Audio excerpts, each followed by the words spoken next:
The church is the enemy of knowledge and learning, her opponents say. Well, then why did she give birth to the university system? It's another forbidden question. We're going to look at it today on the Catholic Church, Builder of Civilization.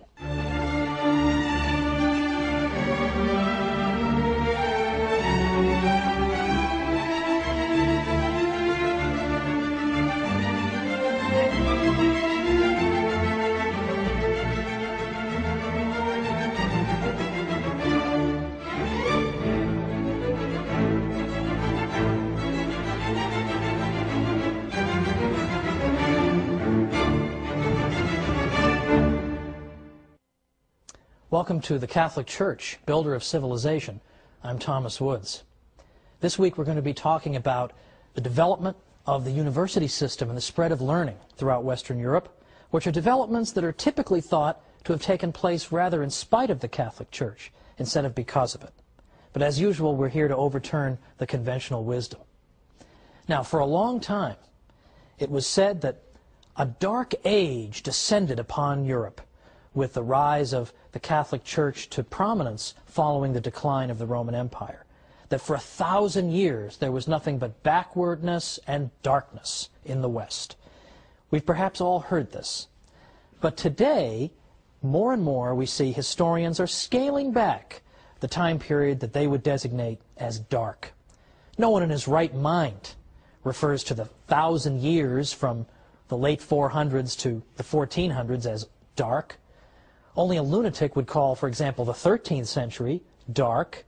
In fact, there's a great book written once called The 13th Greatest of Centuries. Now, it is true. There was a dark period after the fall of Rome. There was a time where education declined, culture declined, civilization declined. But was that the fault of the Catholic Church, with barbarian groups in control politically of various parts of Europe? Was that the Church's fault? Now, it's interesting to note what historian Will Durant said. Now, who is Will Durant? Why do we care what he said? The interesting thing about Will Durant is not only that he wrote a zillion books, he was the Stephen King of history. He seemed to be writing, sitting at his typewriter 24 hours a day. What's significant about Durant is that he was an agnostic. He had no dog in this particular hunt. He was not out to defend the Catholic Church, and sometimes he could be kind of vicious toward the Church. But even Will Durant understands that it's not fair to blame everything that goes wrong in Western Europe on the Catholic Church. Durant said, the basic cause of cultural retrogression was not Christianity, but barbarism. Not religion, but war. The human inundations ruined or impoverished cities, monasteries, libraries, schools, and made impossible the life of the scholar or the scientist. And then he says, perhaps the destruction would have been worse had not the Church maintained some measure of order in a crumbling civilization.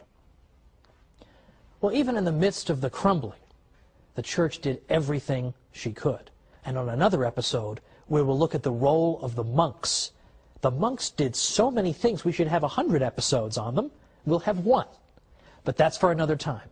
For now, let's note that in the 8th century and the 9th century, Catholics are going out of their way, Catholic bishops, to build schools. Charlemagne, the great emperor of the West, ordered the various cathedrals to open schools, as I mentioned in a previous episode. After Charlemagne, 9th century bishops and local church councils called for the opening of schools. This was the great age of the copying of Latin manuscripts from the ancient world. Kenneth Clark is the author of the great classic book called Civilization, and he says this. He said, people don't always realize that only 3 or 4 antique manuscripts of the Latin authors are still in existence. Our whole knowledge of ancient literature is due to the collecting and copying that began under Charlemagne, and almost any classical text that survived until the 8th century has survived until today. Well, there's something to credit the Church with, don't you think? In fact, the 8th and 9th centuries saw the beginnings that were unfortunately snuffed out, of a kind of cultural revival that was known as the Carolingian Renaissance. And here we saw the attempt to bring back learning and culture. And we see, for instance, the copying of manuscripts, which is important. We see, in addition to that, the development of something called Carolingian minuscule. Carolingian minuscule was a kind of writing. Before the existence of Carolingian minuscule, you would see writing that had only capital letters. And if you ever get an email from somebody who sends you an email in only capital letters and you just can't bear to look at it, you know, who is this barbarian writing to me in all caps? It's annoying, it's hard to read, it takes longer to write. They also had no spaces between the words before Carolingian minuscule, no punctuation. So imagine just a big block of capital letters. That's a lot of fun to read. Beyond that, because of geographical isolation, people in this part of Europe, rather than this part of Europe, would develop their own script that was largely indecipherable to people from another part of Europe. Whereas it was monks who helped develop what was called Carolingian minuscule. Minuscule because it introduced the idea of lowercase letters. It also introduced spaces between the words, punctuation, and it constituted a single script, a single standardized kind of writing, so that people could travel throughout Western Europe and could understand each other. Well, that's no small contribution. That's one of the great contributions to the cause of literacy in the world. And that came out of this Carolingian Renaissance. Unfortunately, the Carolingian Renaissance died a premature death, largely because of more waves of invasion by still other barbarian groups. The 9th and 10th centuries, the 800s and 900s, saw wave upon wave of invasions by various groups, by the Muslims, by the Magyars, and by the Vikings. And these waves of invasion were devastating to the West. Monasteries were sacked and destroyed, as were centers of learning. Now, Western Europeans were often very, very good fighters, but they also tended to be very slow to organize. So by the time they could get themselves together, the raid was all over and they'd been sacked. And this happened year after year. Well, it's not the Church's fault if it's hard to maintain civilization when the Vikings are attacking you every single year. And when we consider that one of the best known of these attackers was a man named Thorfinn Skullsplitter, we can get a little flavor of what this must have been like to live at that time. And yet, the monasteries of the Catholic Church had incredible staying power. They were among the most resilient institutions that ever existed, because you can destroy one of them, but there's still hundreds more, and even if you destroy all but one, the one can restore the culture. Christopher Dawson was one of the great Catholic historians of the 20th century. For a while he taught at Harvard. That's never going to happen again, but Christopher Dawson taught at Harvard, and he said, among other things, he said, 99 out of 100 monasteries could be burnt and the monks killed or driven out, and yet the whole tradition could be constituted from the one survivor. And the desolate sites could be repeopled by fresh supplies of monks who would take up again the broken tradition, following the same rule, singing the same liturgy, reading the same books and thinking the same thoughts as their predecessors. Well, if you want to revive a civilization, having monasteries around certainly doesn't hurt, does it? So the monasteries, as we'll see, as I say in another episode, played an indispensable role. They could, no matter how many of them you destroyed, it could start all over again because of the remnants. Now, historian Lowry Daly once said that the Catholic Church was the only institution in Europe that showed consistent interest in the preservation and cultivation of knowledge. Isn't that surprising to hear a historian say that? The Catholic Church is the only institution that's consistently interested in the cultivation and preservation of knowledge and the pursuit of truth. Well, it so happens that that institution, the Catholic Church, did more than any other institution to give birth to the university system in Europe. The university was a unique creation of the High Middle Ages in Europe. And when we say High Middle Ages, we typically mean perhaps 1150 to 1200, all the way to perhaps 1350 or 1300, that time period. And it's an extraordinary time because, as I say, it gives birth to the university system. How could you call an age dark that gives us the universities? Now, where did the universities come from? Where did the universities come from? All different sources. In fact, they come from On the one hand, some of the universities, some of the cathedral schools that were built and encouraged by Charlemagne and later bishops, some of them turned into universities. Other universities got started as informal gatherings of scholars that eventually built up the infrastructure of a university. And we can't identify with exact precision a date that they got started, but certainly we can say that by the latter half of the 12th century into the 1200s, the universities are getting going. And you start to see some of the great universities of the Western tradition. You see the birth of Oxford and Cambridge and Paris and Bologna and the medical school at Salerno. These places are 800 years old and older in some cases. This is an extraordinary advance. And what institution made it possible? Not simply the Catholic Church, but specifically the papacy. Henri Daniel Rops was a French historian in the 20th century who said, thanks to the repeated intervention of the papacy, higher education was enabled to extend its boundaries. The Church, in fact, was the matrix that produced the university, the nest whence it took flight. The popes, for example, chartered more universities than anybody else in Europe. But they did more than that. They didn't just establish universities. They fostered and protected them. They extended all kinds of benefits to universities that made it possible for them to function and survive and indeed to flourish.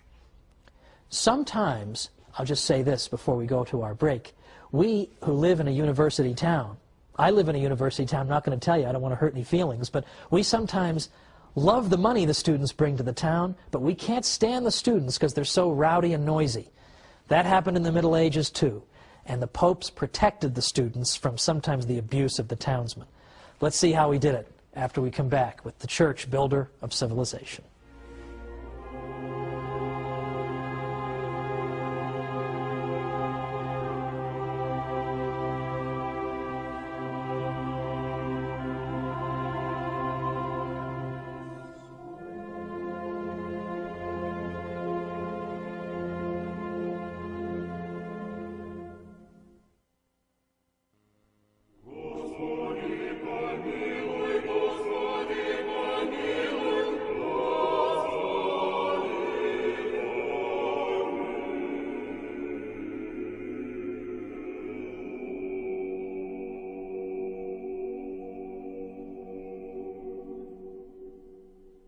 Welcome back to the Catholic Church, builder of civilization. I'm Thomas Woods. Before the break, we were looking at the development of the university system in Western civilization and noting that the Catholic Church played a larger role than any other institution in spreading knowledge, cultivating the pursuit of knowledge, and allowing the university system to blossom. There was no institution that did more, and the papacy in particular consistently intervened. Now, right away, as early as the 1200s, as the universities are forming, we already see the characteristics of modern universities. They were not absolutely identical to our modern universities, but we see important similarities. For instance, that we had the same distinction between graduate and undergraduate education that we have now. We had the idea that you go and you pursue a fixed course of study, upon the completion of which you receive a degree. All these things were features of the medieval university. Now, in the ancient world, they had schools, of course, they had academies, but they didn't have quite these features that I've described. And typically, if you belonged to an ancient academy, it meant that you belonged to the school of thought that dominated that academy. Whereas in the medieval university, there was no reigning school of thought. Instead, you had vigorous debate back and forth on a variety of subjects. But just before we went to the break, I specifically pointed to the role of the popes. How did the popes help to foster the universities, apart from chartering more universities than anybody? The popes also extended the benefit of clergy to students. Benefit of clergy is a privilege that was extended typically, of course, to clergymen, which said that if you were to harm a clergyman, it would be considered an especially heinous offense. Also, benefit of clergy meant that if you were a clergyman, you could have your case heard in a church court rather than a local secular court. Well, this benefit was extended to the students at universities because, as I suggested at the break, Sometimes the local townspeople didn't really like the students, just the way they are today. A lot of people today look at the university students and they say, I like the fact that they've brought mom and dad's money to my town and they're ready to spend it on all kinds of ridiculous nonsense. However, I don't like the fact that they keep knocking over my mailbox. I mean, why would you get pleasure out of knocking over my mailbox? This sort of thing.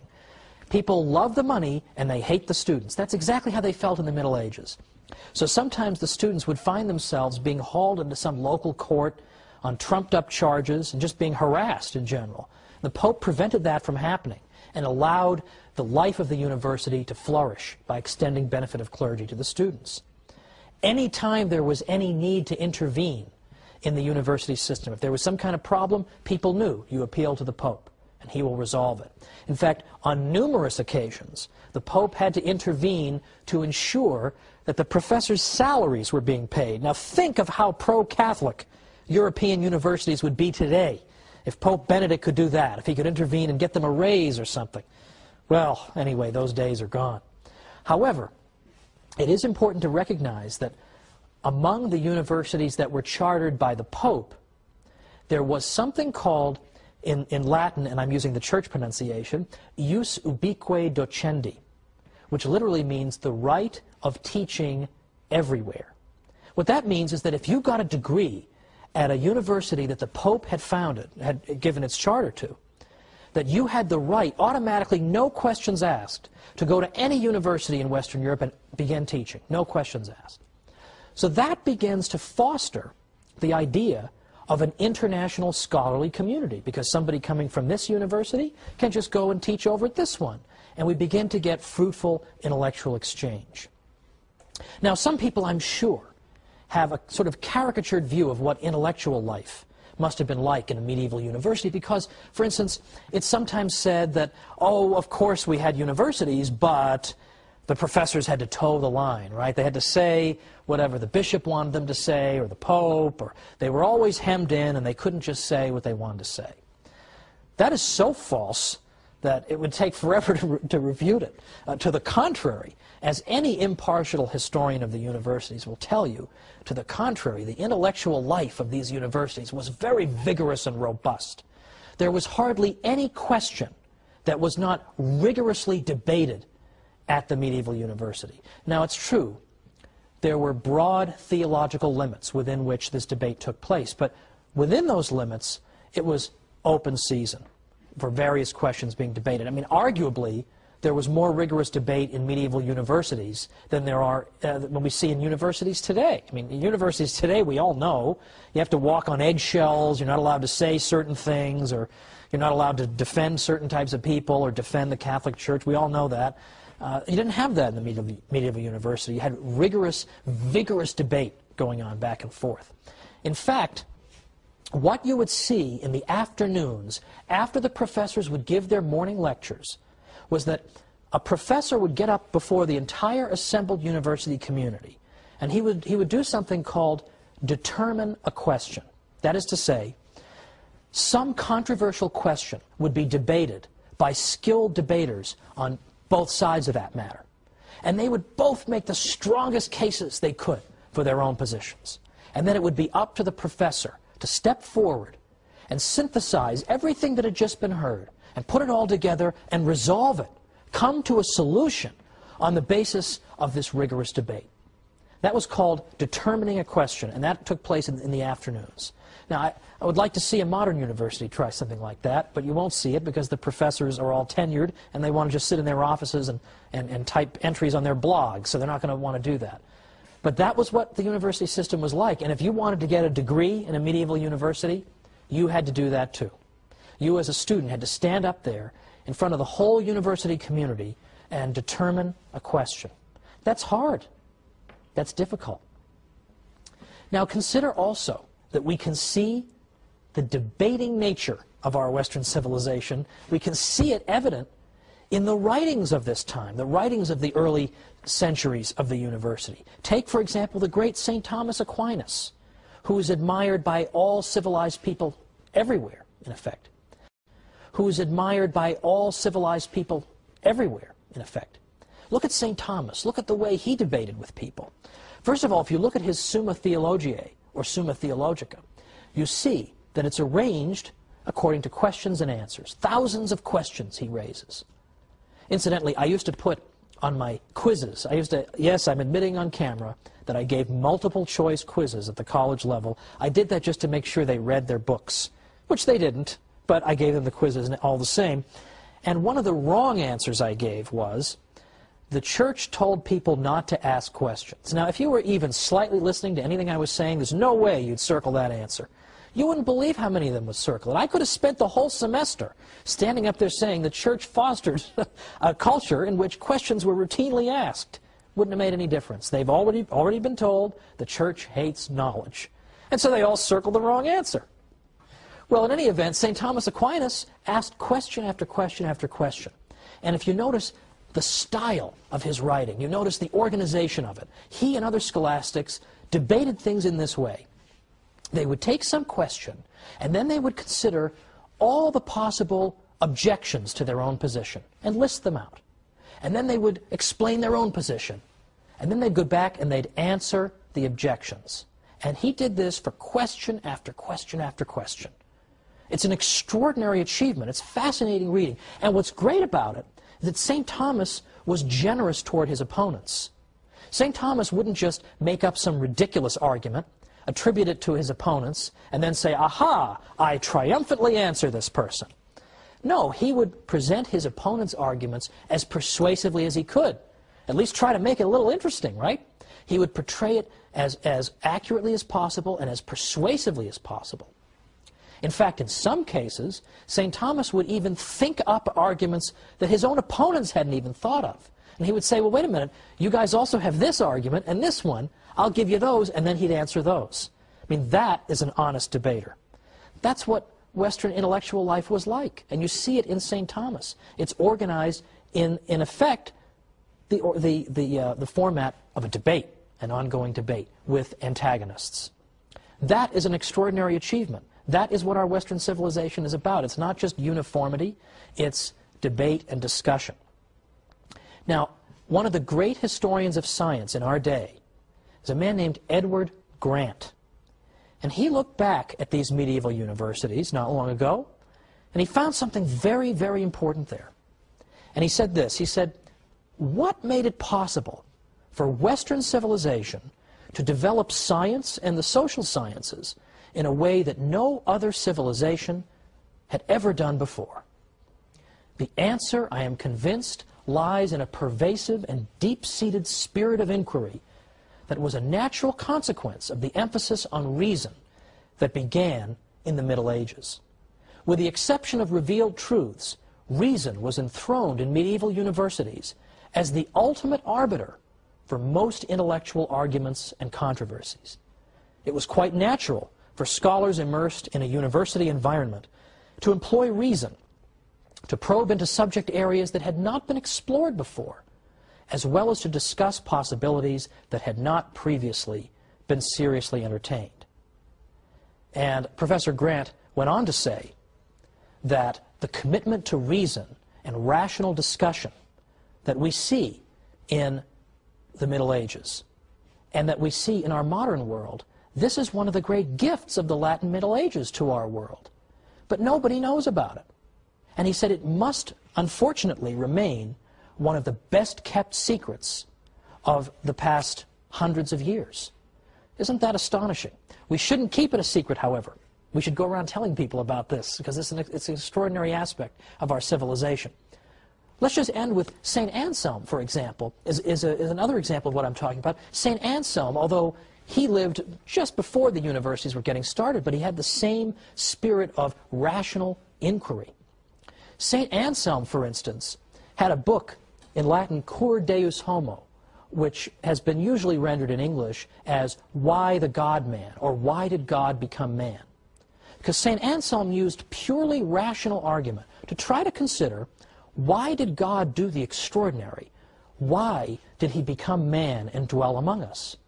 If he wished to reconcile the human race to himself, why did he not simply make a declaration from heaven?